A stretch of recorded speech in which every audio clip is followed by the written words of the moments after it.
Hello there, lovely people. It's Alex from Nintendo Life here, and if you've clicked on this video, you're either very dedicated to Nintendo Life, or you need some tips for Splatoon raiders. And I'm not going to waste any of your time before we get into them. We're going now! First of all, this may sound silly, but seriously, collect your power eggs. And I don't mean, hey guys, did you know you can collect power eggs because you kind of need to, but when you see a power egg, go and get it if you're able to, because there have been so many times when I've so very nearly completed a level and, you know, I just need like one, maybe two more power eggs and I can see them on the field, but the timer is counting down, and if I had just got them earlier, I would have been able to clear that stage. So seriously, just don't ignore them. If you can see them, get them. Make it a priority. If you're in a sticky situation and you just don't know what to do, press X to call your bot over, wait a moment for it to arrive, and then bot hop. Again, this sounds super simple, but it's amazing how many scrapes this has got me out of. If you're dying constantly on the same level or couple of levels, it may well be that you've not leveled up enough. The game is 50% skill and 50% leveling up your character, and you will put yourself at a massive disadvantage if you got a load of opportunities to level up your stats and you're not taking them. It's all too easy to be blasting through the game, really enjoying yourself and going up levels naturally as you do, but then not actually upgrading your tank. It's so easy to do, and you will have a much harder time if you do not level up your tank. Like, the game basically requires it, particularly on the harder difficulties. When you're fighting a seasoned Salmonid boss, you know, when it like actually presents it rather than just one milling around, just focus on them. You can basically ignore the other Salmonids to a degree. Obviously, if they're, you know, really doing a number on you, then don't, you know, feel you can't defeat them or anything like that. But seriously, just focus on the seasoned Salmonid boss, because that's your objective. As soon as you defeat that, all the others will disappear. So don't waste your time defeating a load of side enemies when your main focus should be that seasoned Salmonid right in the middle. You know, the one with the big health bar. Don't use the same weapon constantly, because as much as, you know, I've fallen into this trap. You get a weapon you like and you just end up using it constantly. But as you go through the levels, the weapon doesn't go up levels. The weapon is locked. I mean, you can upgrade them with 10 additional levels, but that will only take you so far. So change up what weapon you're using whenever you can, or if you just feel like you're struggling at any point, try a different weapon. Doesn't even have to be a different kind. It can be another Splatling, the best kind.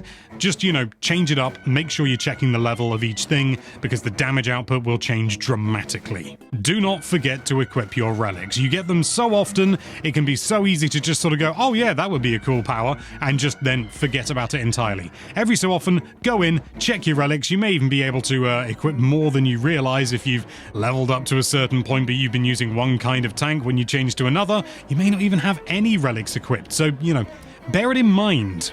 Bear it in mind. Something that I find really useful is to use my special move essentially as a panic button, particularly when I'm using Big Man, which is most of the time. Not only are you going to deal major damage and get the Salmonids around you off your back, but if you're using Big Man in particular, you become invulnerable, which is incredible and so useful. I can't tell you how many times I've just used Big Man's special in order to just get to other power eggs, to go back to my first tip. You know, it's like, oh, they're all the way over there. I don't want to have to like carve my way through. I'll just go through as Big Man. It's easy peasy. Use presets. My god, use those presets. You'll probably have to change them up fairly often as you level up and things like that, but those presets are so useful. I try and have at least one per tank so that I can swap between them nice and easily, and yeah, as I say, they'll change as you grow and you level up and you get new weapons and things like that, but it's a great way to sort of have that sort of like default that you like to use regularly, one for each tank at least. Take out stingers, smokers, and flyfish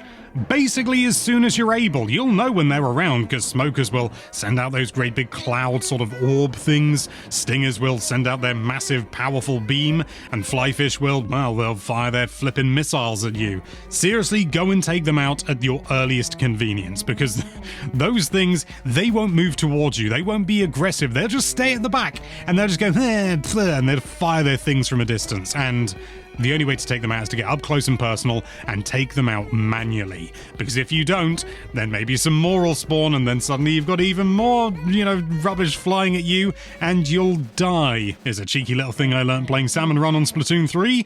Use slamming lids to kill boss Salmonids. Yeah, you know how you go underneath the sort of the little radius they've got, the sort of UFO thing? They'll then sort of go, whoa, and then slam down. That's kind of their whole thing. You can very intentionally use that to defeat boss Salmonids. It'll just kill them in one hit. Not necessarily every time. I think maybe it just does a lot of damage. I don't know for certain, but either way, if you got some salty tongues coming towards you and you've got a slamming lid right there, just nip in. Make sure they're underneath. Pop. They're gone. Easy. Go back and regularly look at your gadgets and their parts. So often you'll get parts and you'll think, hey, this is really powerful, but then later on you'll unlock parts that are even more powerful but use fewer slots. So you end up just wasting slots with these really slot expensive gadget parts when you could be using something that's even better that uses even fewer. It's just like free money. Check the Horde screen regularly, the one with Big Man. It's fun to look through all the stuff, obviously, and you get things like the briny scrolls that you can look through, but more importantly, there are milestones for every category, and when you reach those milestones, you will get big Spiralite rewards, sometimes tens of thousands of Spiralite. And actually, if you're really hurting for Spiralite, you can farm it relatively simply on those Mine the Huge Crystal levels, the ones where you can just basically move around freely. You get all the little crystals and they respawn and stuff like that. You can essentially just do that time and time again. The higher the Salmonid danger level, the more Spiralite you get. And so you can just basically do that on a loop for as long as you like. And also, when you get a certain number of power eggs, you get even more from the huge crystal at the end, which is a nice bonus. But seriously, you are going to need so much Spiralite. It's really handy to be able to fall back on this, because you're gonna need to upgrade some weapons, trust me, and gadget parts, and so much more besides. Oh, and when you find a compass in a level, use that as soon as possible, because completing the sampler dungeons will give you skill tomes, which you can use to improve your stats, as I mentioned previously. It's very easy to get a, sort of a compass appear at the top and just kind of ignore it. Do not ignore it. Use it immediately, find the island, complete it there and then.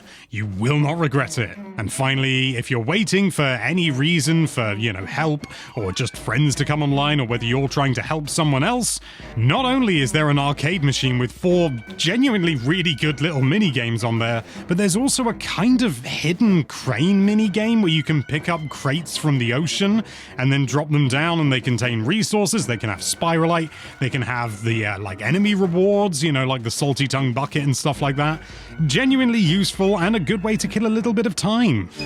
And those are all the tips and tricks we can think of. And when I say we, I mean me. Or I. But I've been informed that I'm not the only person on the planet, so if you have any hints or tips, we'd love to hear them. Leave them in the comments down below. Now, thank you so much for watching. If you like this video, why don't you trick that subscribe button by clicking the tip of it, and be sure to check out NintendoLife.com for all sorts of lovely Nintendo-related content. Thank you again for watching. Bye-bye.